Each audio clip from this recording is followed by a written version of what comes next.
Hello students, आप सबको अपने चैनल साइंस जंक्शन में स्वागत करती हूँ। आज की इस वीडियो में हम लोग पढ़ेंगे कि जो पिछले चैप्टर पढ़े थे सजीवों के बारे में, कि सजीवों को भोजन की आवश्यकता होती है, सजीव में श्वसन करते हैं, है ना, सजीवों में उत्सर्जन होते हैं। जो भी हमारे आसपास के वस्तुएं हैं, सजीव और निर्जीव, इन चीज़ों को अलग करने के लिए कुछ विशेष लक्षण होते हैं। उस विशेष लक्षण को हम लोग देखे थे कि सजीवों में भोजन की आवश्यकता होती है, किसी भी कार्य को पूरा करने के लिए उसको ऊर्जा की आवश्यकता होती है, उसकी वृद्धि और शरीर के अंदर जो होने वाले जो भी जैविक प्रक्रिया है उसके लिए, है ना, भोजन की आवश्यकता होती है। इसके अलावा सजीव में श्वसन करते हैं, सजीवों में उत्सर्जन होता है, सजीव जो है उद्दीपन के प्रति अनुक्रिया करते हैं, सजीवों में इंद्रियां होती है, सभी सजीव गति करते हैं, सजीवों में प्रजनन होते हैं, सजीवों में वृद्धि होते हैं। इस प्रकार से हम लोग जो भी सजीव और निर्जीव पदार्थ के कुल विशेष लक्षण देखे थे, कितने 9 लक्षण देखे थे यहाँ तक पिछले क्लास में, सजीवों वाला चैप्टर में। आज की इस वीडियो में हम बताएंगे कि सजीवों से संबंधित जो भी प्रीवियस ईयर पूछा गया है ना, प्रीवियस ईयर क्वेश्चन में, चाहे वो किसी भी स्टेट में हो, सी टेट हो, अन्य टेट हो, जे टेट हो, है ना, यूपी टेट हो, तो एक बार प्रीवियस ईयर क्वेश्चन देखने से आपको क्या होगा कि इस चैप्टर में किस टाइप से क्वेश्चन पूछा जा रहा है, तो ताकि जो है आपको, जो हम लोग झारखंड टेट के सिलेबस के अनुसार साइंस पढ़ रहे थे, उसको आपको हेल्पफुल रहेगा, है ना। एक बार आपको प्रीवियस ईयर क्वेश्चन देखना चाहिए, उससे आपको अंदाज़ा लगता है। तो चलिए बिना देरी के शुरू करते हैं इस टॉपिक से, यानी कि सजीव चैप्टर से जितने भी प्रीवियस ईयर क्वेश्चन पूछा गया है उसी क्वेश्चन को आज हम लोग सॉल्व करेंगे। तो देखिए, पहला क्वेश्चन है टेट में पूछे गए प्रश्न, और ये है सीजी टेट 2011 में, कि प्रकृति में ऑक्सीजन का प्रमुख स्रोत है ना। प्रकृति में जो भी ऑक्सीजन का प्रमुख स्रोत कहाँ से होते हैं, तो हम लोग देखे थे कि प्रकाश संश्लेषण के दौरान जो है ऑक्सीजन मुक्त होती है और कार्बन डाइऑक्साइड उसमें आवश्यकता होती है। तो किस में होते हैं? हरे पौधे में। 1 का राइट आंसर इसका डी हो जाएगा। इसके अलावा क्वेश्चन नंबर 2 है, चमगादड़ स्तनधारी है क्यों? तो स्तनधारी का हम लोग डिफिनेशन क्या देखे थे? जो बच्चे को जन्म देते हैं, दूध पिलाते हैं, है ना, उसको स्तनधारी के जंतु कहेंगे, स्तनधारी। तो चमगादड़ स्तनधारी है क्योंकि क्या करते हैं? बच्चे को जन्म देते हैं चमगादड़। 2 का राइट आंसर डी। इसके अलावा तीसरा क्वेश्चन है, प्रकाश संश्लेषण की क्रिया में हरे पौधे द्वारा बाहर निकलने वाली गैस है। देखिए, प्रकाश संश्लेषण में कौन सी गैस बाहर निकलती है? ऑक्सीजन। ये भी देखिए किस इसमें क्वेश्चन को कैसे, प्रकृति में ऑक्सीजन का मुख्य स्रोत क्या है? हरे पौधे। लेकिन प्रकाश संश्लेषण की क्रिया में हरे पौधों द्वारा बाहर निकलने वाली गैसें क्या है? तो ऑक्सीजन है, ठीक है। और इसमें आवश्यकता क्या है? तो कार्बन डाइऑक्साइड है। क्वेश्चन नंबर 4 है, निम्नलिखित में से कौन सा कथन सही है कि मनुष्य व पौधों दोनों के द्वारा ऑक्सीजन व कार्बन डाइऑक्साइड का निष्कासन होता है? कौन सा कथन से? मनुष्य व पौधों दोनों के द्वारा ऑक्सीजन व कार्बन डाइऑक्साइड का निष्कासन होता है। हम लोग श्वसन क्रिया में क्या देखे थे कि मनुष्य जो है ऑक्सीजन ले रहे हैं और कार्बन डाइऑक्साइड छोड़ रहे हैं, जबकि पेड़ पौधे क्या कर रहे हैं? कार्बन डाइऑक्साइड ले रहे हैं, ऑक्सीजन छोड़ रहे हैं। लेकिन यहाँ कह रहा है दोनों के द्वारा ऑक्सीजन और कार्बन डाइऑक्साइड का निष्कासन होता है, यानी कि बाहर निकलता है। ये कथन सही नहीं है।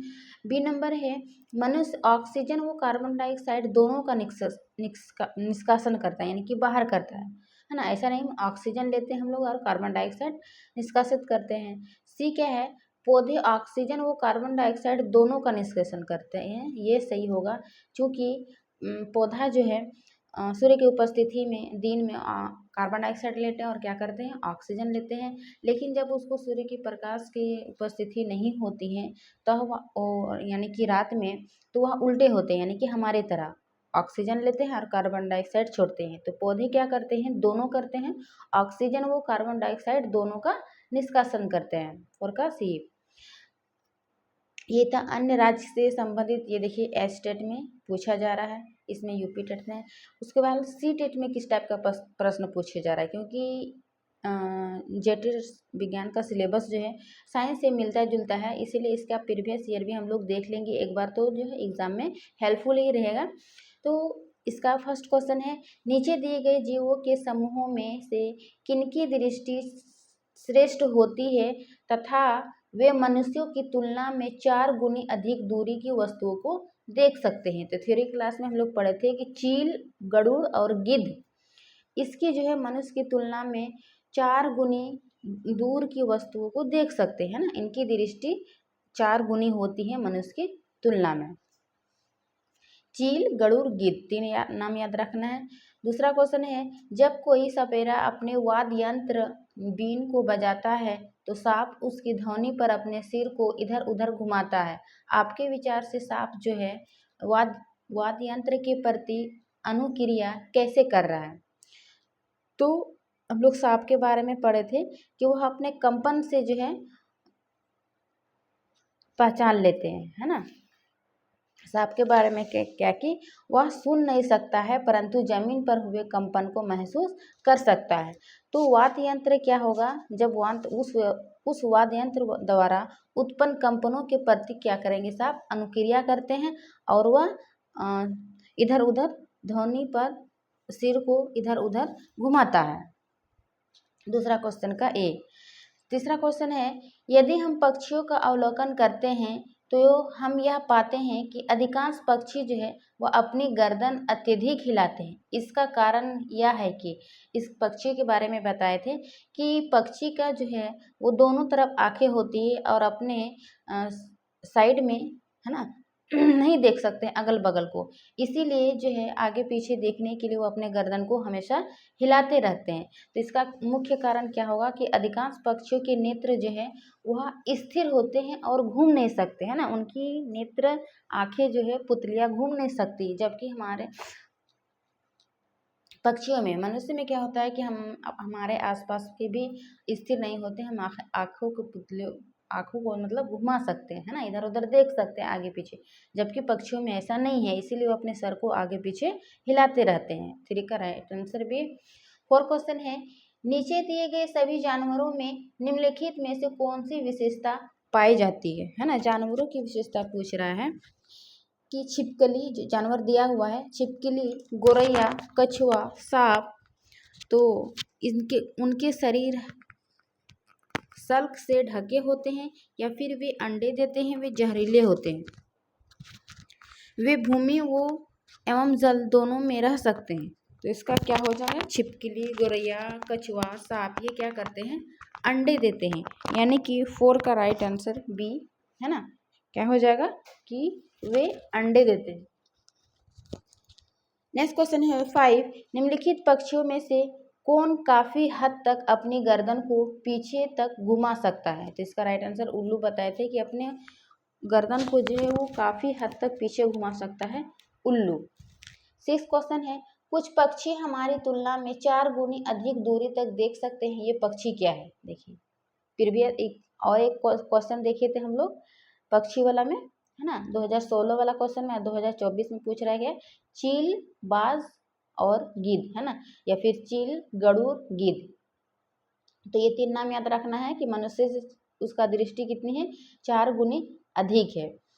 7 क्वेश्चन है, कुछ जानवर रात में जागते हैं, ये जानवर हर चीज को जिन रंगों में देखते हैं वे हैं।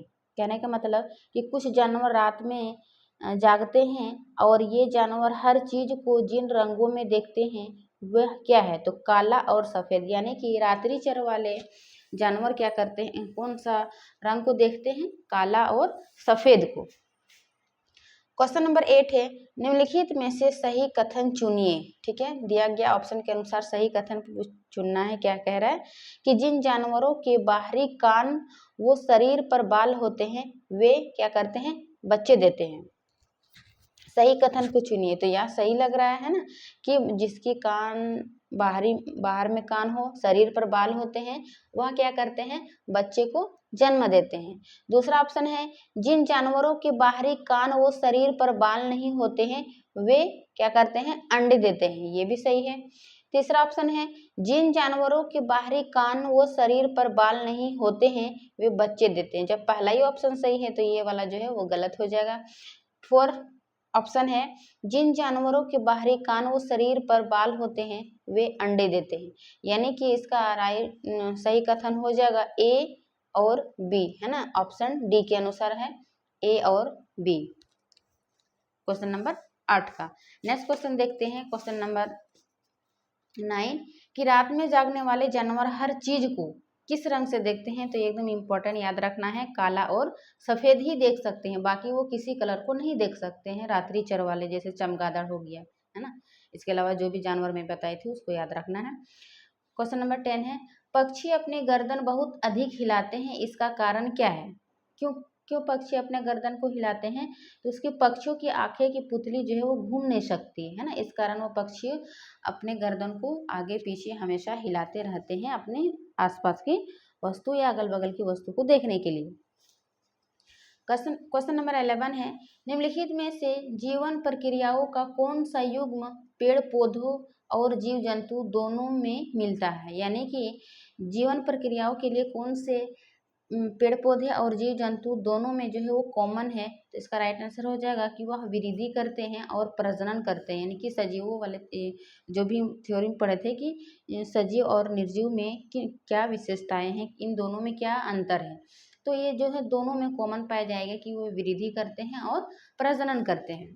क्वेश्चन नंबर 12 है निम्नलिखित में से उसे चुनिए जो अपनी मादा की पहचान उसकी गंध से कई किलोमीटर दूर से ही कर लेता है, तो इसका हम लोग पढ़े थे रेशम का कीड़ा, है ना, जो कि अपनी मादा की पहचान उसकी गंध से कई किलोमीटर दूर से ही कर लेता है। तो इस टाइप से जो ये 12 क्वेश्चन था, जो भी प्रीवियस ईयर क्वेश्चन और टेट का जो 4 क्वेश्चन बताई थी मैं यहाँ तक, तो आपके लिए जो है वो एग्ज़ाम के लिए हेल्पफुल रहेगा। तो इस चैप्टर से जो भी थ्योरी था, प्रीवियस ईयर क्वेश्चन था या अभ्यास का प्रश्न, उसको हम लोग देखें। नेक्स्ट टॉपिक हम लोग पढ़ेंगे सजीव जगत, नहीं इसके अलावा एक बीच में एक और टॉपिक है सजीवों का वर्गीकरण। आप सिलेबस देखिए, अध्याय 3 में क्या है, सजीवों का वर्गीकरण, सजीवों का वास स्थान और जीव जगत, है ना, जीव जगत या फिर सजीव जगत। तो इसमें से हम लोग सजीव के बारे में सिर्फ पढ़े, सजीव का जो प्रीवियस ईयर क्वेश्चन टॉपिक था उससे। नेक्स्ट टॉपिक हम लोग पढ़ेंगे सजीवों का वर्गीकरण, है ना, यानी कि टैक्सोनॉमी। तो आशा करती हूँ आज का ये वीडियो और ये जानकारी जो है अच्छी लगी होगी। अच्छी लगी तो लाइक एंड शेयर कीजिए, यदि चैनल पे नए हैं तो चैनल को सब्सक्राइब करिए। मिलते हैं नेक्स्ट टॉपिक में, तब तक के लिए थैंक यू।